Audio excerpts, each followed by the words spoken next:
listening to Out Late with David. True stories of coming out later in life. And now here's your host, David Cotton. Welcome to Out Late with David.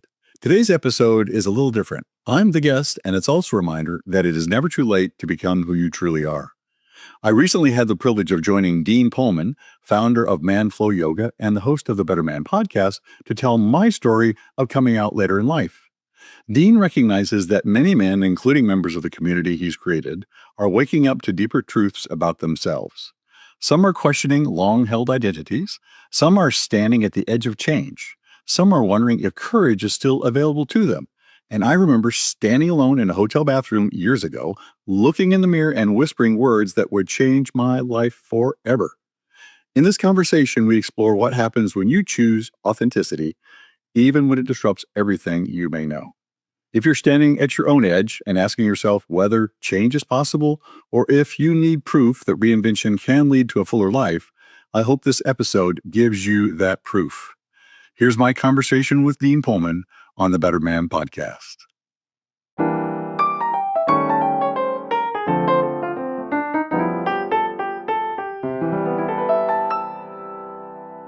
Hey guys, it's Dean. Welcome to the Better Man podcast. Today's episode is an interview with David Cotton. He's a life coach and a host of the Out Late with David podcast. He's a retired Air Force Brigadier General who's firmly married to a woman and has 2 kids and came out in his late 50s. And this is an important topic to discuss because it is a phenomenon that is very prevalent, shockingly so, that I've noticed in my own interactions with men within our community, and that has to do with coming out later in life. Specifically, men going through their entire lives as a straight man, married to a woman, and then coming out in their 40s, their 50s, 60s, and even into their 70s. In this conversation, we touch on a variety of topics, including David's experience as well as general experiences of other men coming out late in life, including David's early and his middle life, growing up and having a career in environments where being gay was wrong. Talk about how he experienced gay thoughts throughout his entire life, but he was able to shut them out by having purpose, by being dedicated to his family, and how he actually lived a happy life despite that. We also talk about how he eventually came out to his wife, his family, what their responses were, and how his life has changed since. And also how he completely changed the type of person that he was as a result of coming out. How he used to be introverted and shy, and now he's an extroverted man, deeply interested in discussing other people's challenges and stories. So I think this is a really important conversation to have just because it does highlight a large proportion of our community. And I think that you guys will get a lot out of this. So I hope you enjoy this interview. David comes with a lot of vulnerability, and it's a great conversation to listen to. So I hope it inspires you, and I hope it inspires you to be a better man. Hey guys, it's Dean. Welcome to the Better Man podcast. Today's episode, I have David Cotton here from Out Late. David is a ManFlow Yoga member for a long time now.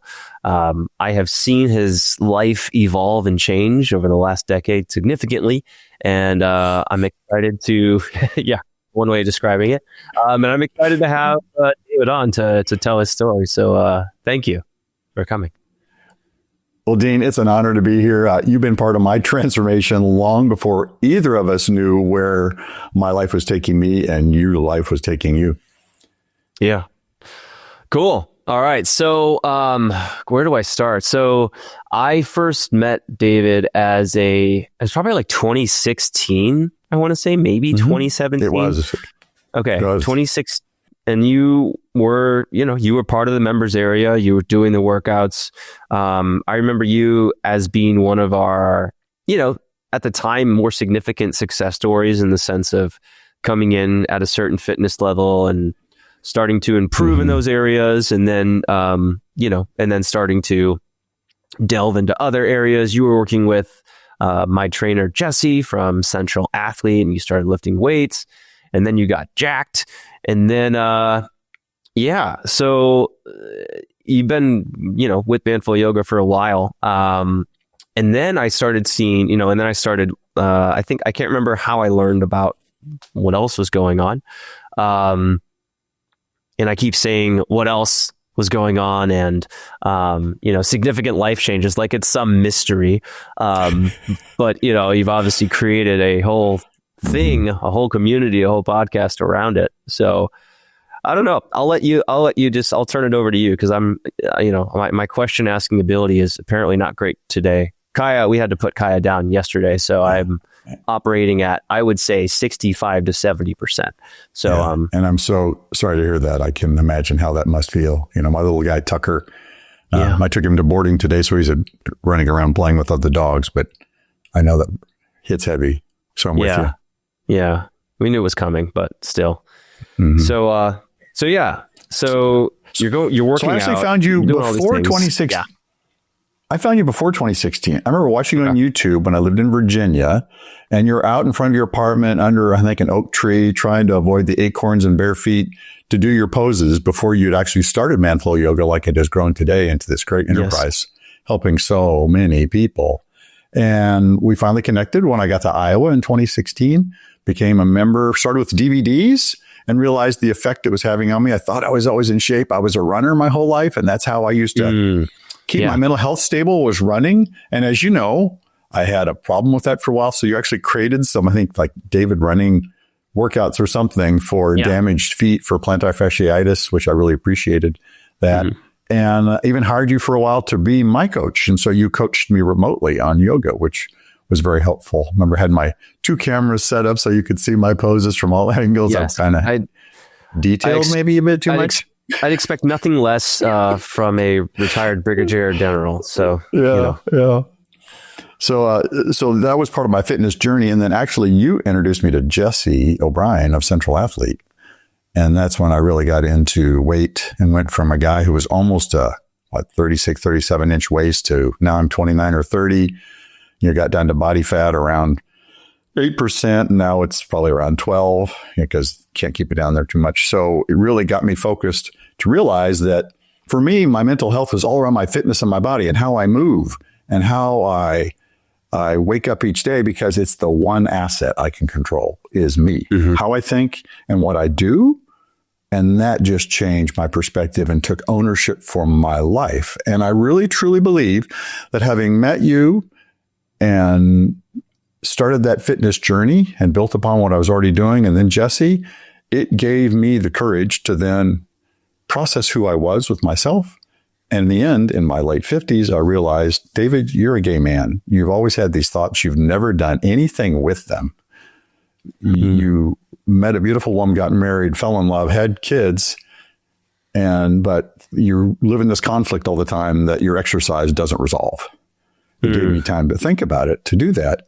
But it did give me the courage and the strength to realize that, again, I can control my thoughts and my body of how I move through the world. And it's the one asset that'll keep me going as I live. So let's bring this all together for true mental and physical health. Yeah. And that's what I meant to say at the beginning, is the one big reason why I wanted to have you on the podcast is because within the ManFlow Yoga community, I have heard way more stories than, I imagined I would, from men who were married to women their entire lives. And for some of them, they got to, it seems like some of them were, they figured out relatively early on. Like there were, I think a few of them, like maybe in their 30s and 40s, figured out like, oh, you know what? I'm actually not supposed to be in this relationship. I'd rather be with men. But there's a huge, I found much more of a trend of people in their 60s and in their 70s. So coming out late, like you said, coming out late in life, not coming out middle in life, but coming out much later in life. And it was, I actually not interviewed, but I launched this kind of experimental community called the Engage platform in 2024. I think it ended up not working out, but we did have a pretty significant onboarding questionnaire. And through that, I learned that 10% of the total participants came out in their 60s or 70s, were married to women, and then came out and remarried to men in their late 60s. One guy was 72. when it happened. Like his wife died at 71, and then like the next year he was married to a man. And so I wanted to have you on just to speak to this demographic that is, there's just way more significant, way more out there than I had to make the pun, but way more out there than I thought existed. So, anyways, yeah, that was and late. shocking. We have the podcast now, Out Late with David, and it's primarily men telling their stories of coming out later in life. But late is a relative term. I'm also a life coach. I have clients and guys I know that came out late 29-ish, 30-ish, up to 80 something. And so late is a relative term on the individual, because even the one that was 30 said, "Oh, I'm so late in life. I've already done this and this." Late maybe in what they think that they are, but the reality is whatever the right time is the right time. There's nothing that's early. There's nothing that's late. That's the first thing we work on is you are where you are. You can't change the past. You can accept it. You could grieve it. You could have some sadness, but don't get obsessed about it because you can't change it. It's already past. It's past. Yeah. And the future, what am I going to do? I don't want to destroy this family. I don't want to destroy my relationships. There's so much fear that they're stuck in inaction. And so they may be for decades. Like myself, I didn't accept who I was. I had inklings. I mean, now I look back and say, yeah, I was gay from when I was a single digit kid. From the thoughts that I had, but didn't act on them. And so I moved through life with this bundle of thoughts in my head to where the pressure became so great, I had to do something with it. Yes, there was the fear for the future, but I realized, don't fear the future that's yet to be written. Approach it and deal with it every single day and just live through life in a true, genuine way without trying to do harm for others. Harm may happen. When I came out, that harmed others, disappointed people, some happy, some sad. But I had, there's shame associated with that too. So you've got to deal with that. There's guilt, the person that you're coming out to, if they're your partner and they have no inkling, it's like dropping 600 pounds of bricks on their head. I've had maybe months or years to think about it, and they have a microsecond to process it. So you just have to work through what that whole thought process is and what serves you best, because you're the one, again, you control your thoughts and how you live and your body. So how do you want to be as a kind, caring, compassionate, understanding individual, even though there may be some pain involved in the process? Yeah.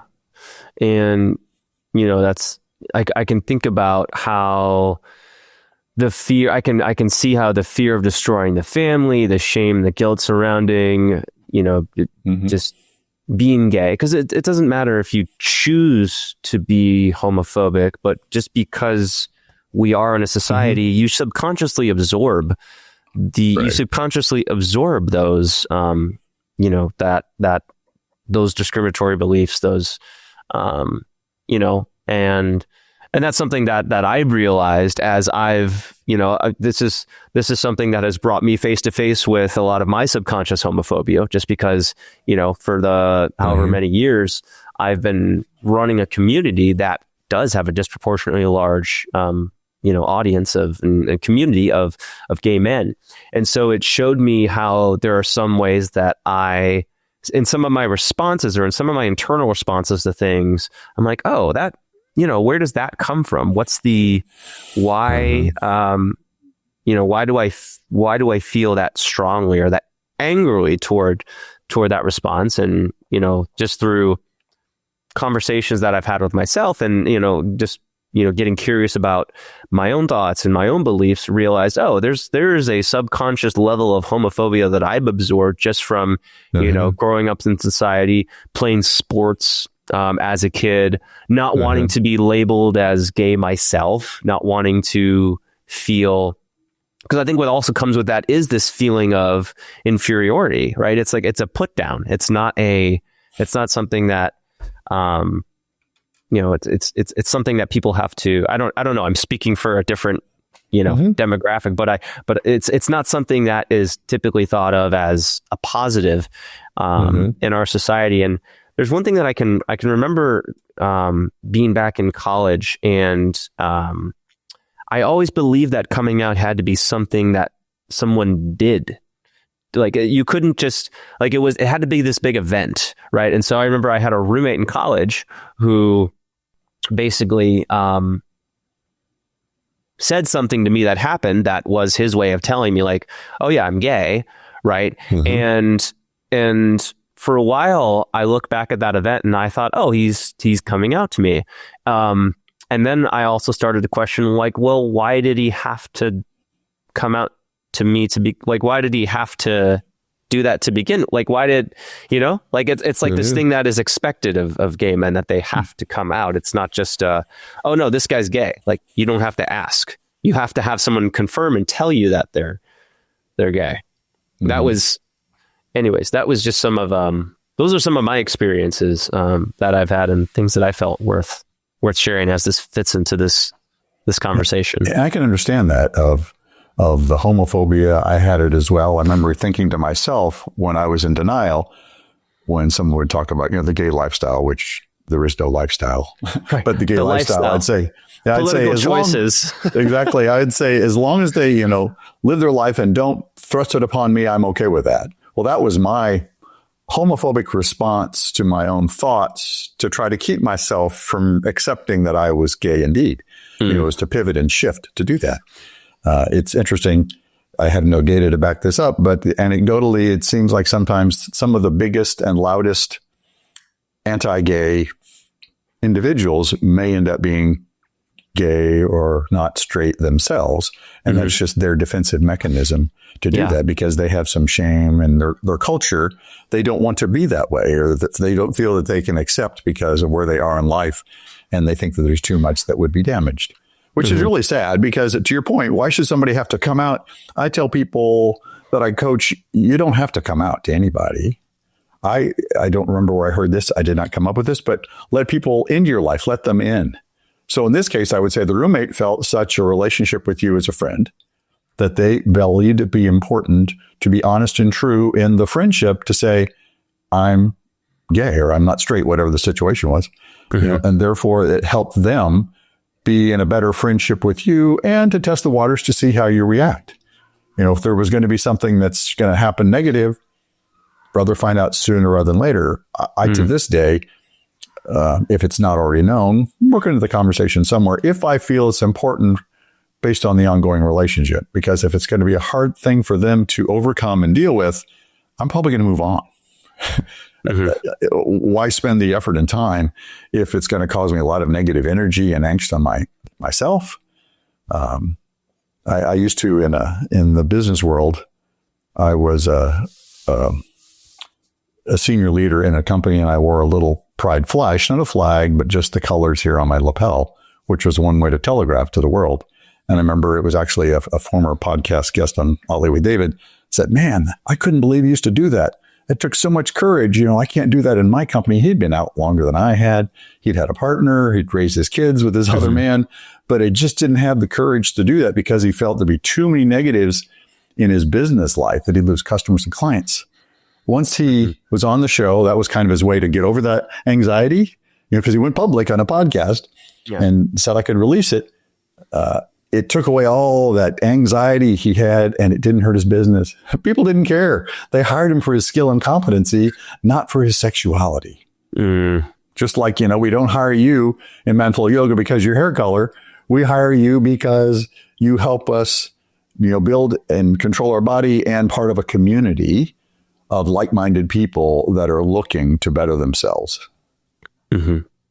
Yeah. I mean, I've had, when we've hosted our Be the Better You retreats, this is where we get, anywhere from 12 to this next one's going to have 17, but we get, a small group of men together and we have very, meaningful, conversations with depth that you aren't able to have without being in this kind of environment.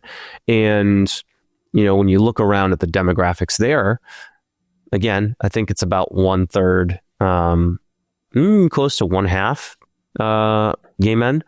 And something that, the experiences that I've heard from those guys, there was one guy in particular who said that he went to a business conference. I think he works in finance, and he mentioned that he had a partner, and there were people there was one guy, I think in particular, who reacted negatively to it and was kind of standoffish, and so that's taught him to be very very selective about who he talks with. I think I've also seen it's also created this unwillingness of men to interact with other groups of men. So I'll use the word funny, but there's a lot of guys who are interested in coming to ManFlow Yoga events, and they're like, well, I don't normally go to groups with other men. And I'm like, oh yeah, no, this is like, you'll be fine. Because I have because I think they have this idea in their mind that like, oh, it's going to be a bunch of like, straight jacked guys in their 30s like Dean. And I'm like, no, not really. yeah. Not your demographics for your members. Yeah. Like, our demographics are 40, 50, 60. And, we don't have a survey question. We don't ask you to choose your sexuality when you sign up, but Nor again, should we'd have to, we've joked about making like a different type of question that would like, it's a bad joke. No, it's a joke. I think it's funny, but making a joke, like how do you ask someone they're gay without asking they're gay specifically, right? Just make some sort of question that fits in line with, anyway, I've said too much. But anyways, we don't have a question like that, obviously. But if we had to guess, we're looking at minimum 20% and upwards of 40, 50%. You don't know. So, anyways, I think there is this general reluctance. There definitely is this general reluctance of men to share that they are gay with other groups of men. Is my point.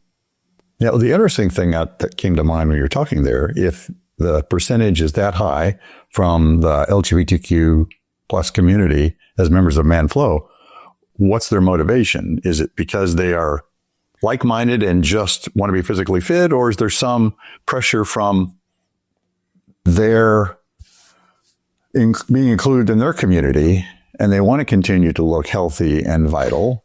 And so therefore fitness is a focus, and they find that way, to help them in that way. Yeah. I'll admit that. It's that I came out at 58 or 59, somewhere around there. And I was approaching my 60th birthday, and I had decided in working with you and Jesse, I wanted to be in my best shape ever at 60. I had just come out. I was thinking that way. And so it was that I've made this big change in my life. I want to be around for it. I want to be experiencing it. I don't want to be sitting by myself wherever I end up living going, woe is me, but I wanted to be active and vital, to be able to jump on my bike, do social things with people, engage with my family and kids too. I still have children and still have a family. So, want to stay healthy and active for them as well. But I would think, to be honest, if I'm honest, try to be, is that my sexuality and that pivot of acceptance also was reflected in why I wanted to be more fit and active as well. You want to be attractive. You want to be desirable. You want people to look at you and say, I want to meet that person, even for friends. Because when I came out, it wasn't just, I lost friends. I lost, a lifetime of connections. Some people still to this day won't return my texts or phone calls because I disappointed them in my decision to accept the gay lifestyle, to choose to be gay. You don't choose to be gay. You choose to accept yourself. Because it's so easy. Why wouldn't you choose? Why would somebody who has to, in their mind, fight for everything and be defensive or try not to be defensive? Why would you choose to take that course of action if I could just sit back and keep everything the way it was? I got so deep, dark, depressed, driving to work, crying my eyes out, listening to podcasts in the car, not reading my Kindle, but I had all these books on my Kindle about coming out and what that meant and how to process it. And I remember driving across this river on the way to work, just hoping a truck would come and knock my car off over the bridge and kill me, just to be done with it, because there was so much depression and anxiety. And that's when I decided I just have to, accept myself and tell those that need to know as we go forward.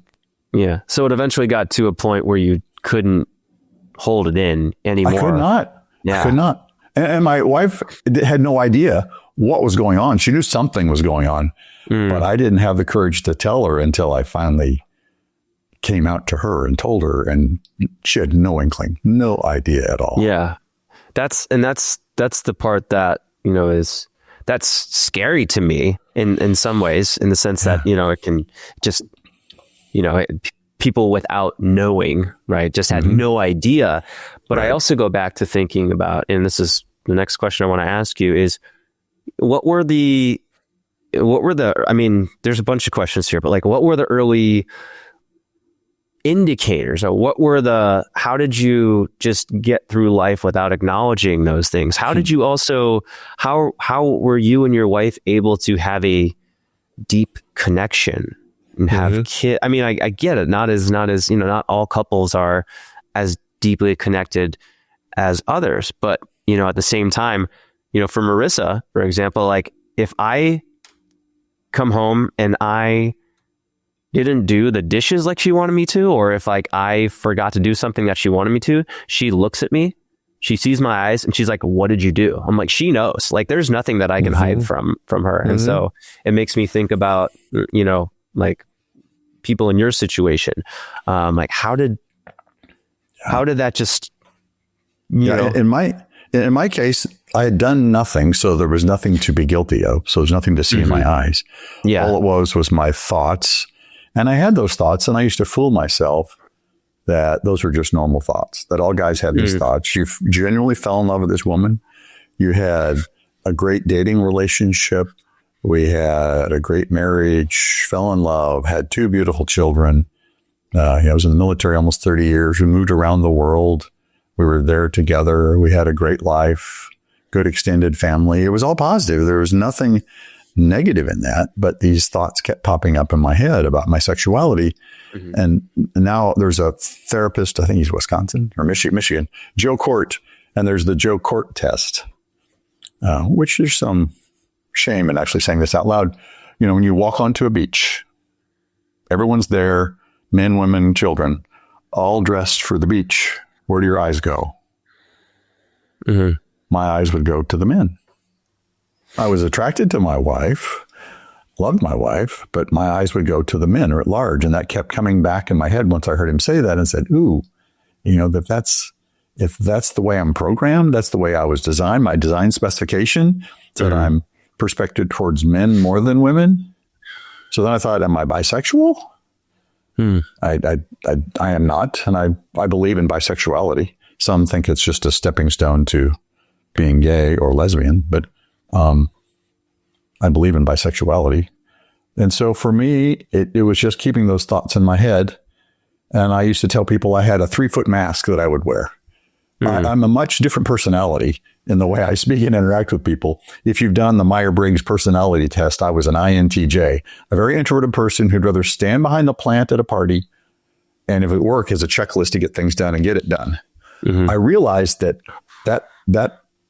personality that I was presenting to people was my cover to get through life and get the respect and honor as a human being for getting stuff done. I was driven to get stuff done. I'm the guy that would work on the weekend at my job just to keep ahead of the game to do that. And really, I'm more of an ENFP, an extroverted guy who'd rather give you a hug and hear about your life personal story and how I can help you. Is who I truly am at my core. But that was all covered with all this shame and guilt and a way of being that really wasn't me. But that's what I did to cope, to get through life. Because I was always held to a high standard from the moment I was born, all through school of, you're going to do well, you're going to succeed. And I was driven. I had opportunity. I took advantage. And that's why I ended up being, I'm a retired Air Force general, brigadier general. It's just go, go, go. Yeah. So this was so you basically used your checklist and your to-do list and just getting things done as a coping mechanism to deal with those thoughts. Well, and also to get validation as a human being, because I would get validation and I would get that, the satisfaction of being successful, because deep down, that wasn't an option of not to be.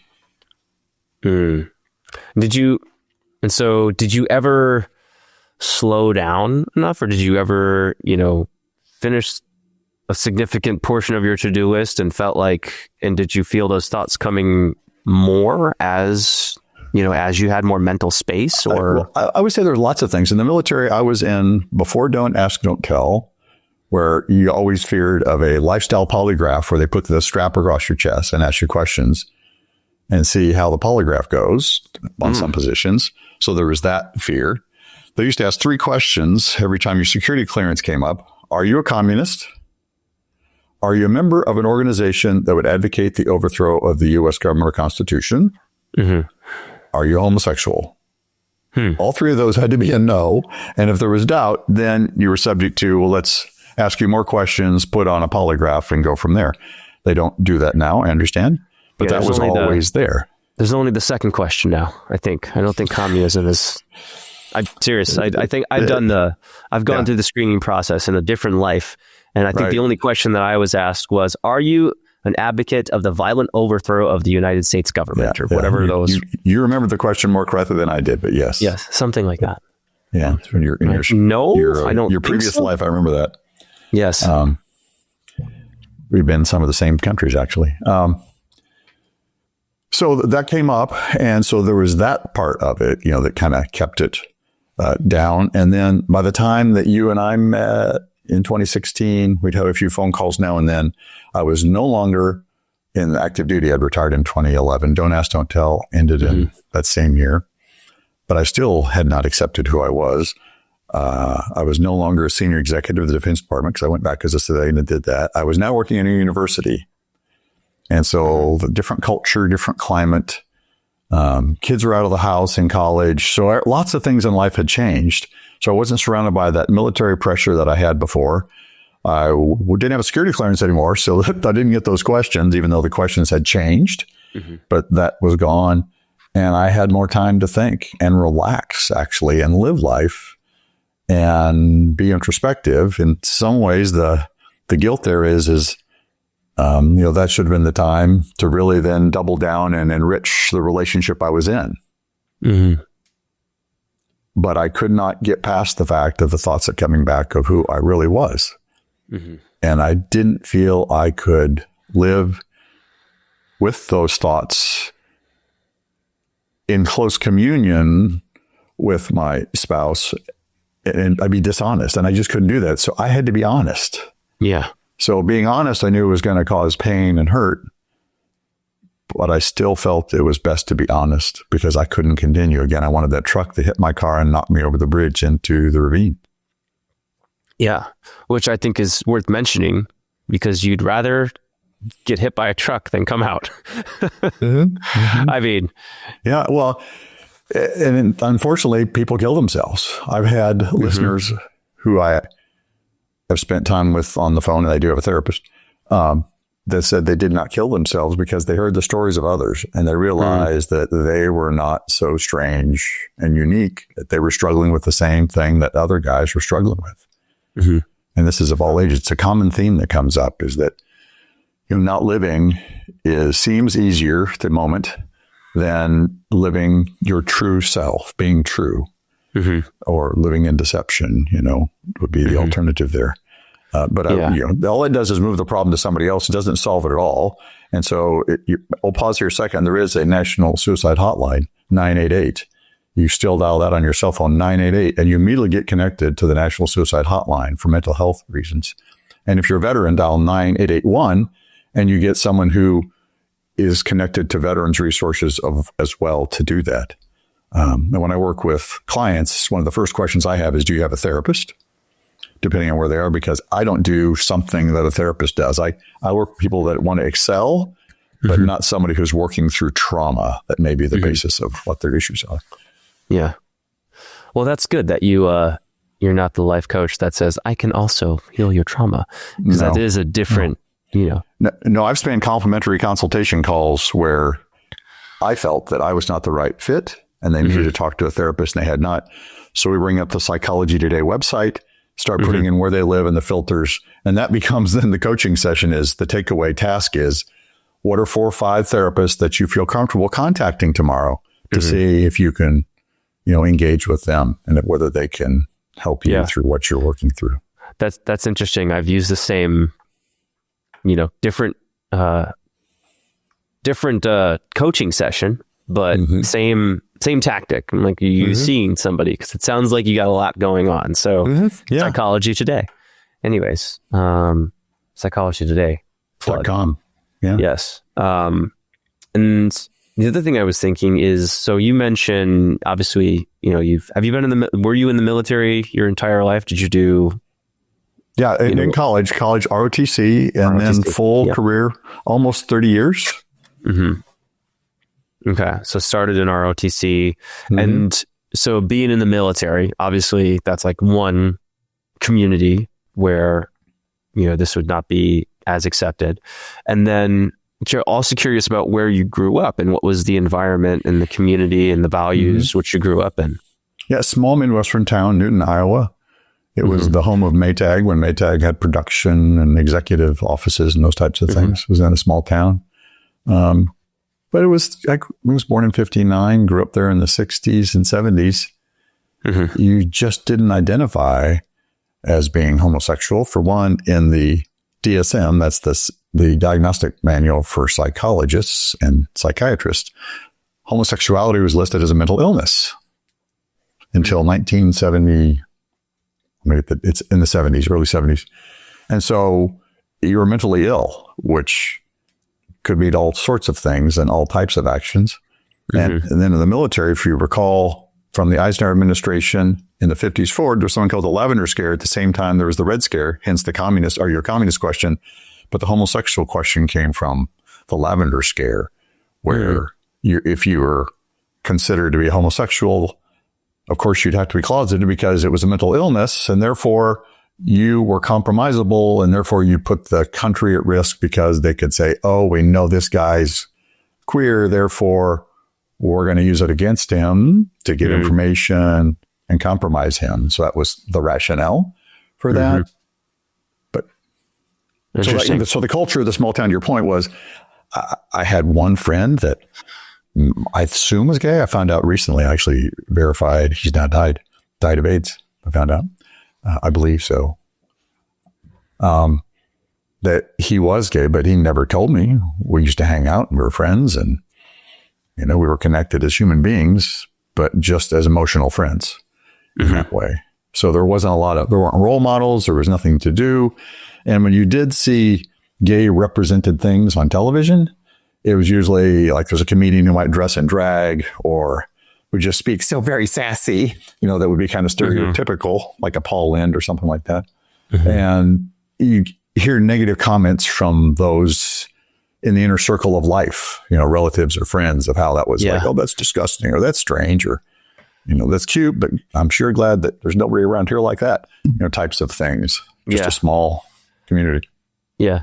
It just made me think of the Sweet Home Alabama movie. The one guy. Anyways, random thought. But yeah, it's so when your only exposure to being gay is the stereotypical generalization or overly dramatic descriptions that you see on TV, or when you're hearing about it described negatively within your community, then what does that mean when you experience those thoughts yourself? Oh, in those times? Yeah. So if that's the background, right? If that's if that's your background growing up, and you have gay thoughts, then like, what's the but it can't be me, because how people react to those folks. A lot of times, even a situation comedy, the butt of the jokes might be we'll say the flamboyant character that never said gay, but there was that flamboyant, that strange uncle, that the comic relief person that has some mannerisms that aren't straight heterosexual normative, they're not masculine. Well, what's masculine? That gets into a whole nother, what masculine is and toxic masculinity.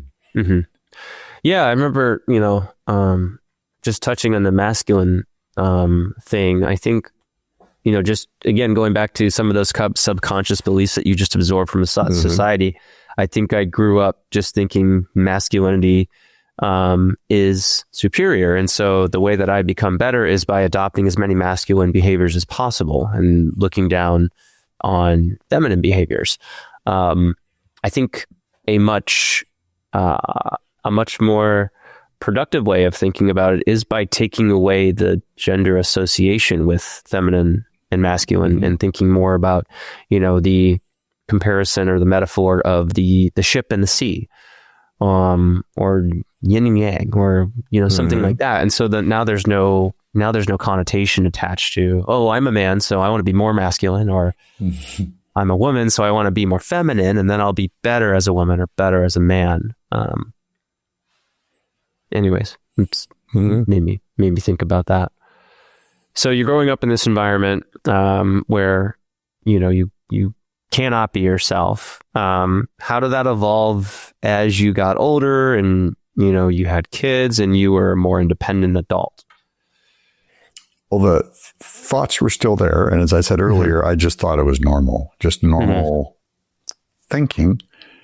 Since I had found a life that suited me well. Yeah. Marriage, children, family. But in retrospect, now I understand why I really wasn't successful at dating in high school. I had really one girlfriend and she chose me. So she's the one that took the initiative. And in college, it was the same way. I really didn't date anyone. I had a couple, but they were more of, you needed to have a date to go to some event. So there was no girlfriend there.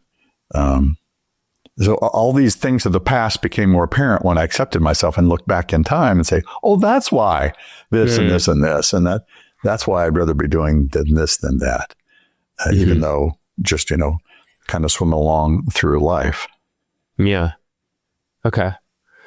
Got it. So how often did the thoughts come up? Was this like a daily occurrence? Was it when you noticed, once a week or every few weeks when you had this, am I gay? I would say when I was married and focused on marriage and family, and I was happy and full of joy. They weren't that often. I was focused on, us as a couple and a family and my military career. What's the next assignment? What's this assignment? Trying to get pregnant. Having kids, working through all that, and then moving with kids and new schools, and being the soccer parent to watch your kids out there on the pitch, and scout leader, and all that. So life gets busy, and so that, if anything, keeps me occupied in a positive way. To focus on the family, which was important and responsible, and it's what I wanted to do as well. It was after those types of things diminished, then the mind had more free time. You'll experience this later on when your children are up. You'll have more free time and get back to the things that aren't focused on those family activities and to grow the family, because they're now on their own. They're living their own life. So now you're a supporting cast member as a parent, and, living with your spouse and going to that next level, in the relationship. And again, unfortunate for my spouse at the time is that my mind was now thinking about things that I had consciously or unconsciously suppressed and chose not to deal with, and got to the point where the depression took over. There was literally one day we had a walk-in closet and I was in the fetal position on the floor in the dark going, what do I do? It was just, it was horrible. It was just horrible. Yeah. I can imagine that'd be, for someone like yourself who's so, I guess I'm just, I'm drawing the parallel to myself. If as someone who is also very success oriented and very, feels very in control a lot of the time, getting into a situation like that, where you just feel so out of control, I can imagine, and I can understand that that's not only a situation where you haven't been in before, where you feel this huge lack of control, but also, just not being able to handle it and having the response that you did. Yeah, being in control was my thing. That was my MO. I felt in the family I was to be the stable rock, as well as in my job. I was a lot of times a unit commander or a senior leader, and therefore I was to be in control and not show vulnerability or uncertainty, because my job was to lead and inspire. And how can you do that if folks are trembling around you because you're unsure? Yeah. I don't have the answers. My job actually was to be present and mentor those that had the answers, but they would be better served if I appeared to be strong and grounded. Yeah. So you were just so dedicated to your purpose there that you were able to block out this whole side of you. Yeah. Well, had I dealt with that side of me while I was in my career, for most of my career, it would have ended it instantly. Right. Would have stopped, which then now I've got a family who's depending on me for income and for retirement afterwards and college and all those things. And if, let's say I was halfway through my career and say, you know, I'm really gay, would stop instantly. All right. Those days. Interestingly, one of my fears was, as a unit commander, thank God this never happened, I was always afraid that someone would come to me and make an allegation that someone was homosexual, because I had an obligation to then hear that and then make sure that was sufficiently and appropriately investigated. You would think that would be a signal to why you had this fear that this is going to happen. That was my own self, you know. And I look at it now, that's the way I believe is my own self had that same fear, not only for others. And then I had people in my units. There was one guy, very attractive man, athletic, fit. I mean, you look at him and say, man, he's gorgeous. Why didn't he have a girl on his arm? You know, coming to events. Why don't I hear about the girlfriend? Oh, once the don't ask, don't tell and all that changed, and it's okay to be out in the military, he has a husband and he has a son. They adopted together and have a beautiful career. And he's reached the senior rank himself. You know, but he couldn't live his true life in the way that he needed to and wanted to. Yeah. But for me, it would have been everything based on where I was generationally compared to him. Yeah. I mean, in that situation where you have two kids, where you're, you know, the leader of your unit, you're in a situation where you would not be willing to prioritize yourself. And then so now kind of tell me about what happened after you, especially as you got near toward the end of your military career. You know, as you get into your late 50s, maybe, and the kids are out. Now it's just you and your wife, and you know, it just became uncomfortable to be with her. Sorry, and I know this is like I'm walking you back through things that you probably are very uncomfortable. So I appreciate you doing it with me. I've had some people describe this podcast as walking someone through a therapy session. Yes, I like to publicize your worst fears and anxieties and conversation medium. But yeah, could you tell me about that at that time period? So again, I was no longer in a government job. I was working in a place where I had more mental time, and the kids were out of the house, you know, going to college. And the thoughts just kept coming back in my mind.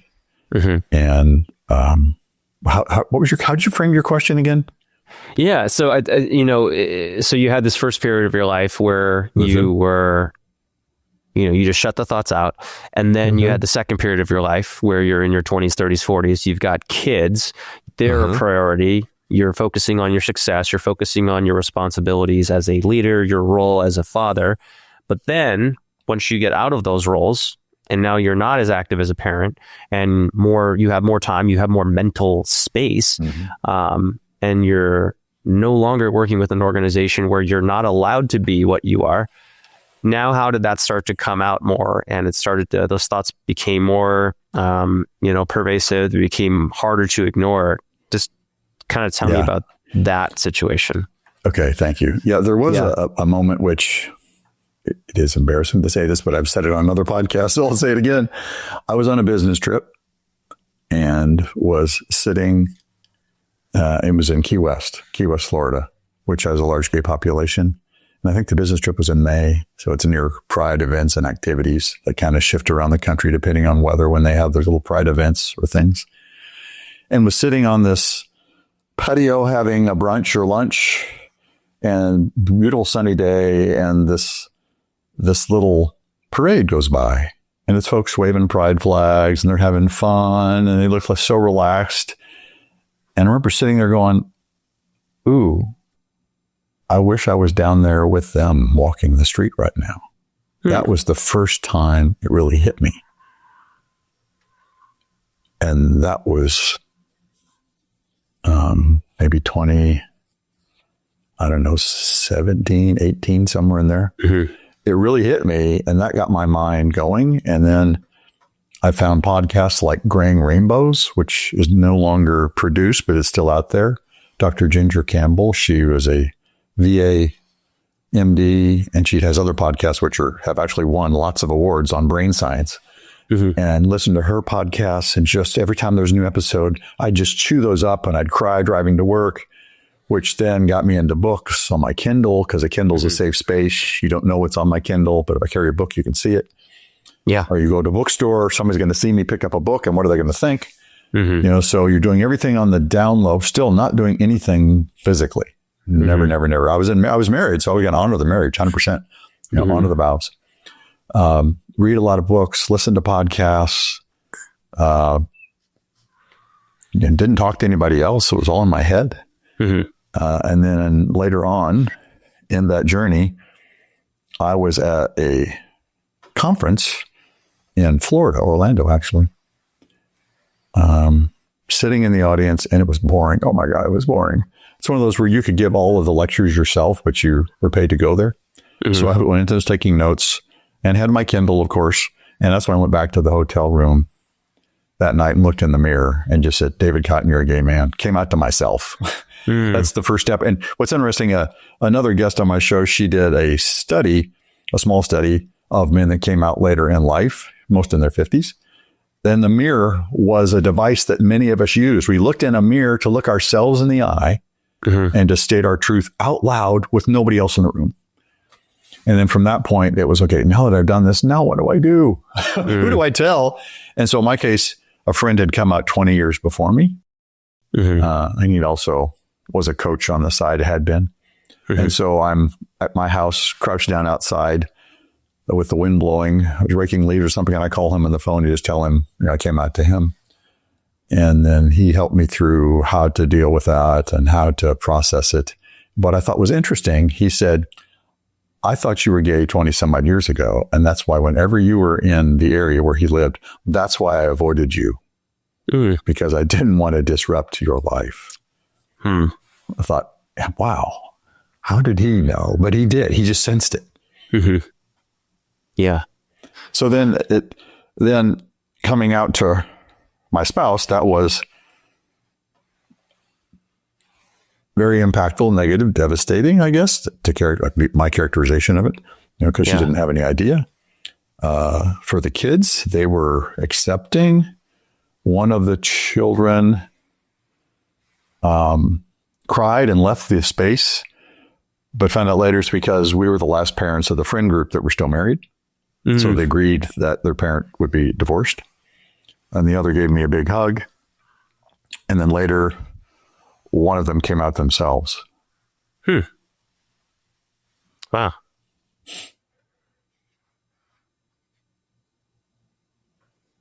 Yeah.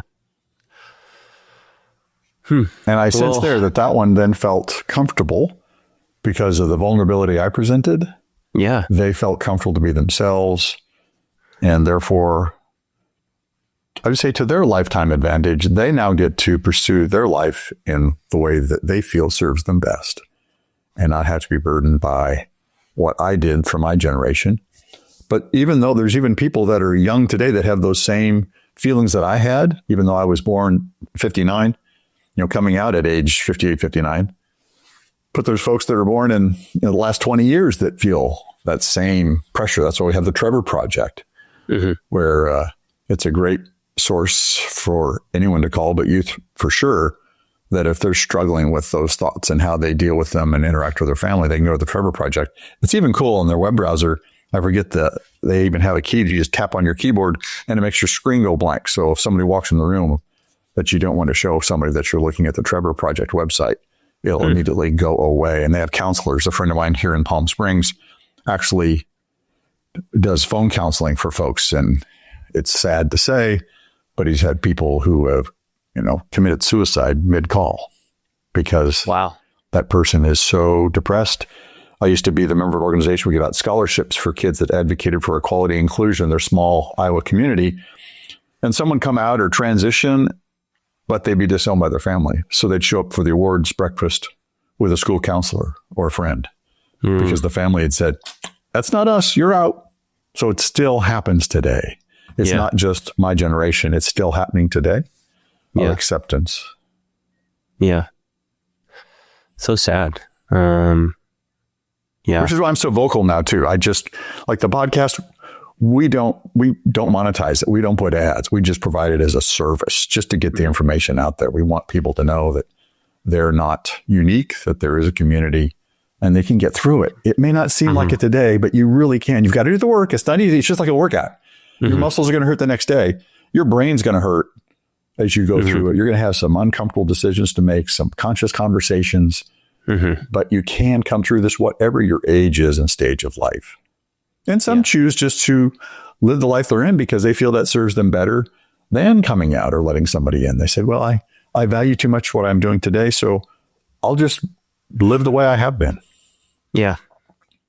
Yeah, I've definitely spoken with people in that situation as well. And they're like, well, this is just the reality and doing the best that I can without, doing the And there's organizations that do that. There's one called Husbands Out to Wives, HOW. And in many of those cases, they attempt to stay, many of them, in union with their spouse and then figure out how to live as a gay or bisexual man married to a woman, in this case, that is straight. How do they navigate that? Yeah. Well, I have two more questions, and then I want to, I do want to do a follow-up interview, and I'd love to hear about the stories of the men that, you're having on your podcast and that, to what extent you can disclose coaching. But, looking back at your 30s, your 40s, were you happy? Oh, yeah. I was just giddy. I was thrilled. I mean, I've got a lovely woman that's my wife, and I'm in love with her. We've got, kids. It was hard to have them. We had them, you get all those fun times. I mean, I go back and, you just can't take those memories away, which I'm glad they're still there, of holding them in their arms. Or as I said, sitting on the soccer field, watching them play or, their developmental, the first step, them being successful and even the tears and all those things that, as being a dad. I mean, being a dad was a fantastic thing. And I enjoy it today. Yeah. So I was happy. I had friends, family. Well, some would say, well, you had everything in the world that most don't have. Why do you need more? Well, it wasn't needing more. I wasn't true to myself. And I had to, before I died, I had to be true to myself. I had to live honestly. When I came out to my mother, my father had already passed. I'm curious what our conversation would have been. I believe he'd be totally supportive just by the type of person that he was. My mother said, though, oh, David, what did your father and I do that didn't allow you to feel you could be yourself? I said, it wasn't you at all. I said, if anything, you guys were the example of how to be yourself and accepting. It was me and the way I felt in the society and culture that I was growing up in. So it wasn't you at all. It was me. Yeah. Okay. And then my last question is kind of the obvious one, but you were attracted to your wife this entire time. Yeah, truly was. Yeah. Gorgeous woman, beautiful. I can remember what she wore to the first date, which is a blind date in the 4th of July to go to the fireworks, You can see the top and the shorts and just, Yeah. Okay. Cool. All right. Well, thank you for answering all my random questions and having this great conversation. I'm looking forward to doing another one. Also want to make sure that people know about. So we'll list all the resources that we mentioned in this episode. But I also want to specifically ask you, where can people listen to Out Late with David and anything else that you're working on? Well, on their phone or their whatever device they use, go to their podcasting platform and just look up Out Late with David and it'll pop up. Or you can go to outlatewithdavid.com And that has a link to all of the shows. We have a YouTube channel. You can get to the YouTube channel as well. The current episode is available directly on that site.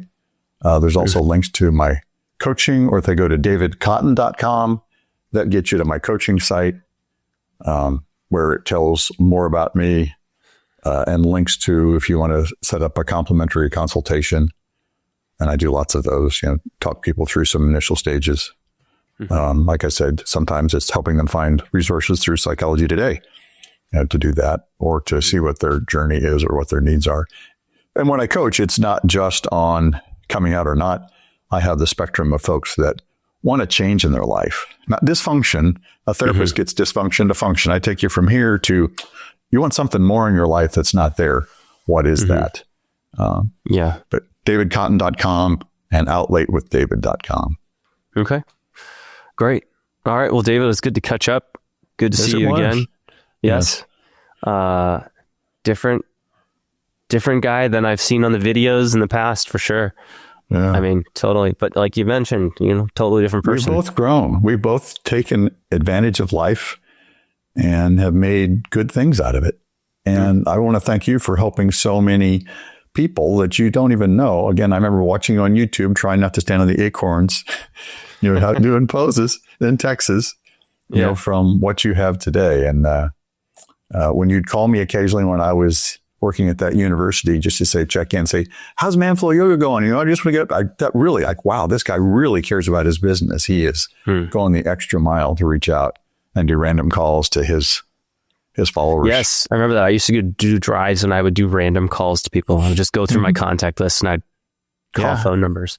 I don't do that anymore. So if you're listening and expecting a random call from me, I haven't done that in a long time. So please don't expect a random call from me. Then the launch for your first book, that was all fun.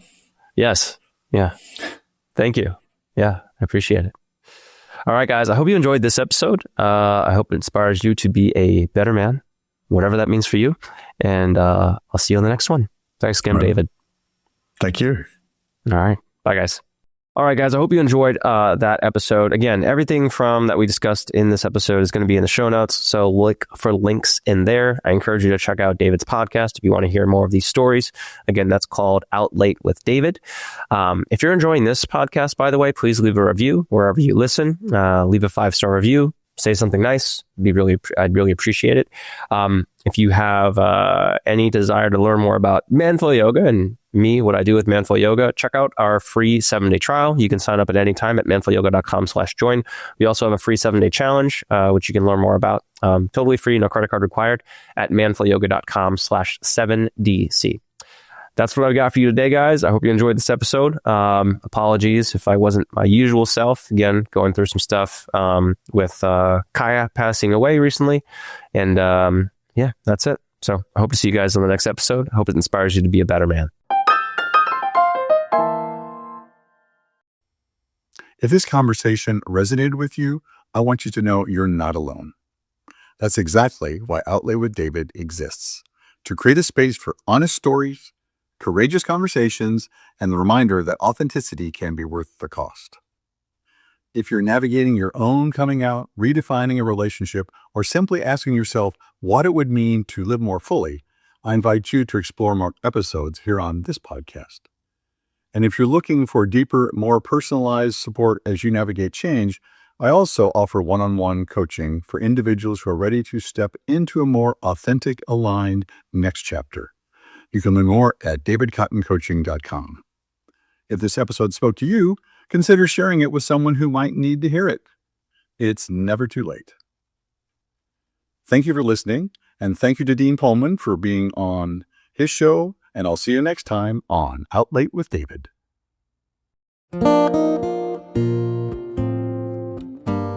As a life coach, I'm committed to help you discover the passions in your life and help you map a course to achieve the things you really want.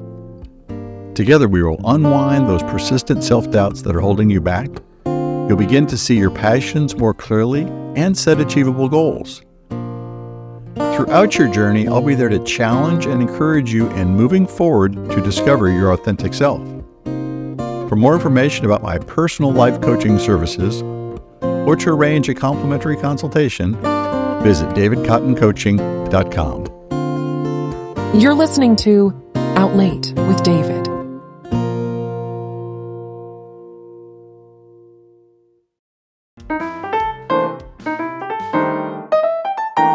To find all episodes and resources for coming out later in life, visit outlatewithdavid.com. That's outlatewithdavid.com, your go-to source for inspiration, support, and real stories.